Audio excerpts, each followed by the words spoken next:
นชมว่าตลาดเป็นยังไงนะครับเป็นเหมือนตลาดแมวบ้านเราครับ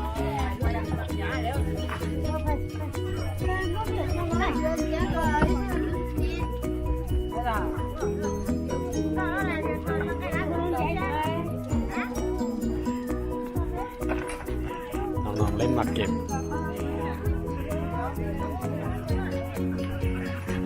ส่วนใหญ่ก็จะเป็นของพื้นเมืองนะครับมีมีด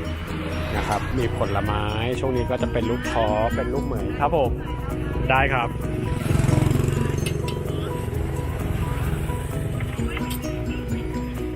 แล้วก็เป็นคุณครูนะครับกำลังนั่งทานมันเผากันใช่ไหมครับ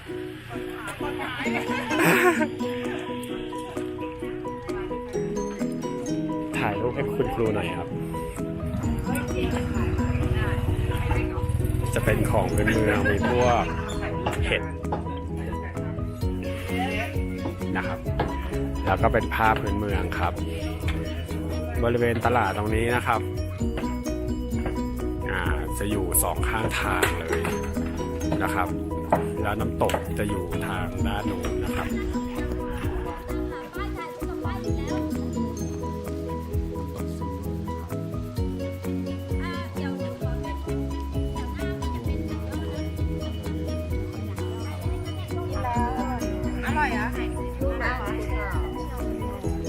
ไกด์เรากำลังเลือก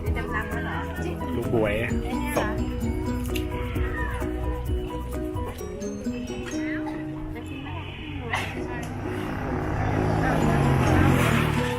ตอนนี้เราอยู่กันที่ถนนคนเดินซาปานะครับแล้วเราก็มาถึงร้านหญิงลีซึ่งเป็นร้านขายเสื้อหนาวที่